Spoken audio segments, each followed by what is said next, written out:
You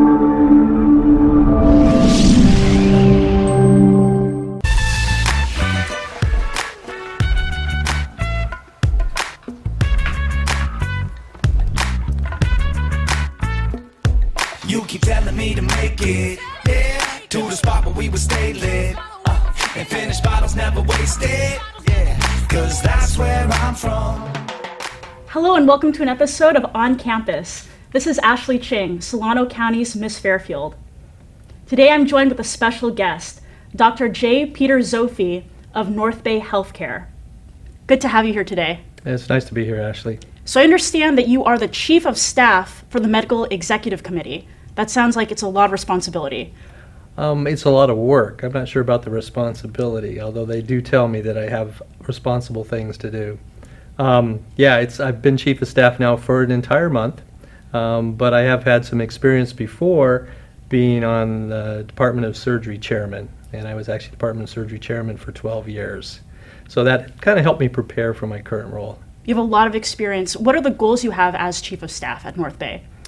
Well, one of my major goals, and we've kind of talked about this, is that we're trying to build collaboration and teamwork among the different facets of healthcare.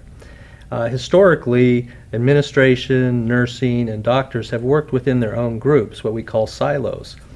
In today's healthcare industry, and especially here at Northbay, we're trying to break down those silos and develop teamwork among them.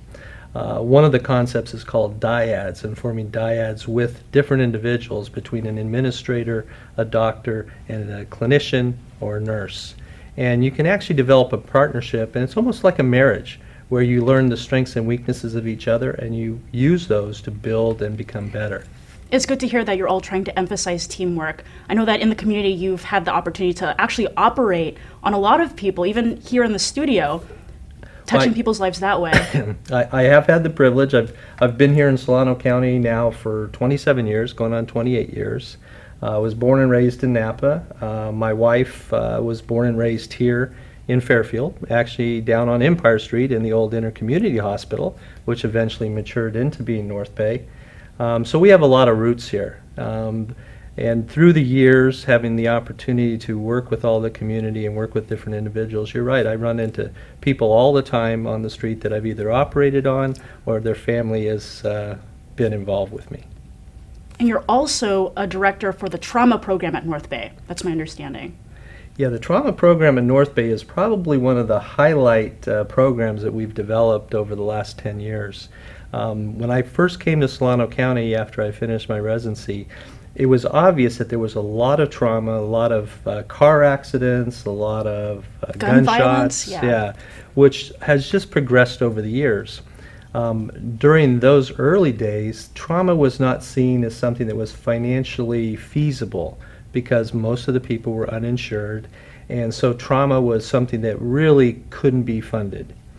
Over the years, it became such a high priority that institutions like Northbay decided, even if it meant costing more than they were bringing in, that they would go ahead and put those resources forward and build a program like ours. And we subsequently went from being an organized trauma group to becoming a trauma center, eventually progressing to a level 3 trauma center, and then progressing to a level 2 trauma center. And that required a lot of extra work and preparation on our part, because in order to earn those designations, the American College of Surgeons has to come out and actually visit us and verify that we're doing good work. They look at our charts, and we've actually were re-verified for another 3 years, which is the maximum amount, last year. Just so I understand, it's progress to go from level 3 to level 2? Correct. The highest level is level 1. And those are usually trauma centers associated with universities that also have residency programs and do research. So we here at Northbay and a lot of the hospitals around this area haven't raised to that level. But at UC Davis, a Stanford, a UCSF, those would be good examples of level 1 types of trauma centers. You're also a father of 5 children. They're kind of grown up now, though. And keeping the community safe from trauma, keeping them healthy, what tips do you have? Well, I think there's a lot of things that are important for kids to be aware of. An example today, as I left the hospital, I was finishing my cases, and one of our podiatrist surgeons was coming in to do an emergency case. And it was a younger person, somebody in their early 20s, who had decided to mow their lawn in their flip-flops. Oh, no. Well, needless to say, they had an injury to their foot, and so my colleague was taking him to the OR to try and do damage control and repair of his foot. That's a good example. You shouldn't mow lawns with flip-flops on. You have to be really careful with that, because with trauma, every second counts, right? Yeah, it could have been a lot worse. He could have been foolish enough to have the lawnmower go on and maybe try to unplug it, reach his hand in there, and then who knows what would have happened to that. So it's that kind of preventative trauma care that we try to give. So the trauma is going to occur whenever, and it has a disproportionate impact on young people. It is one of the leading killers. We're of more young reckless. Just less experienced, let's Okay. call it that. But yeah, it's something that I think is very important. But again, not only for young people. One of the things that we identified once we started the trauma center is that we could see that a lot of our patients were elderly. And it turns out one of the highest populations of trauma patients are the elderly who fall. So we've actively gone out to the community and taught patients how to balance and not fall, and how to not take risk in the middle of the night. Leave a nightlight on. Don't try and navigate to a bathroom when it's completely dark. Simple things like that. Great. Yeah. I know, too, that you have a partnership with Touro University that you had mentioned earlier.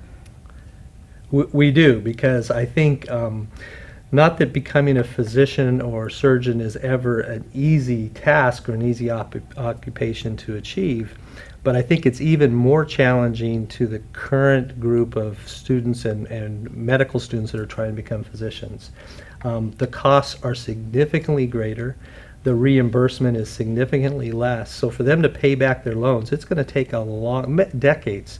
So for them to really invest their lives into becoming physicians, it really has to be their calling. It can't be simply an occupation. That's surprising, because I know a lot of people, when they think about doctor, they think, oh, I'm going to be rich. But you're saying that it does cost a lot to go to school. I paid off my student loans for medical school about 5 years ago. So it took me almost 22 years of being a surgeon to pay off what it cost me to become a physician. So yeah, you're exactly right. Sometimes the misconception is that doctors make a lot of money and therefore are quote-unquote rich. I think we're more rich in our experience and the opportunity we have to care for people, not necessarily financially. You felt your calling of being a surgeon even from such a young age. How did you know that? I can't imagine opening someone else's body with a knife. That's crazy. Well, it's interesting because I don't remember when I didn't think I was going to be a surgeon. I don't want to piss you off ever. No, I must admit that my other goal in life was to be a professional baseball player. But I knew they played half the year, and I thought I could be a surgeon the other half. Turned out I didn't do very good with curveballs when I was a batter, and wasn't very accurate when I was pitching, so it seemed like surgery was a better choice. You're not an accurate pitcher, but surgery's no problem. No, surgery's no problem, especially after these many years. Is there anything else you want to add as we wrap up? Well, I think it's just important that since we are community, I think it's very important that the community as a whole take an active part in healthcare and preventing injuries and trauma, whether it be with kids, adults, elderly, driving, mowing lawns and flip-flops. Whatever we can do to prevent trauma is a good thing. I don't mind sleeping every once in a while at night, not having to take care of somebody who's injured. Thanks for coming out today. You're welcome. It's my pleasure. Again, this is Ashley Ching with On Campus and Solano College Sports Network. Respect yourself, teach people how to treat you, and know you can walk away.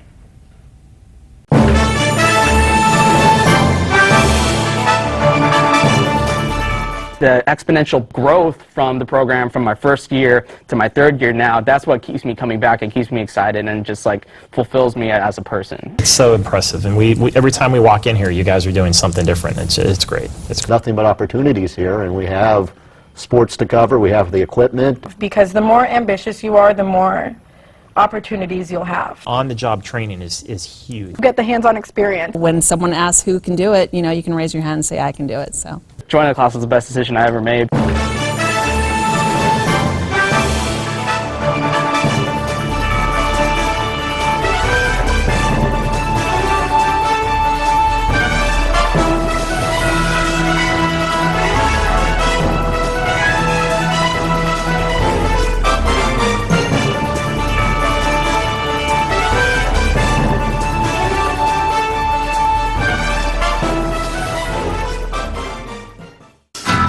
We're going to go to cut one. And cut one. Cross court to Audrey Jones. Audrey for three. And it's good! With 1.3 seconds left on the game clock. Audrey Jones with one of the biggest shots ever. the sky's the limit, really, with what we can do here.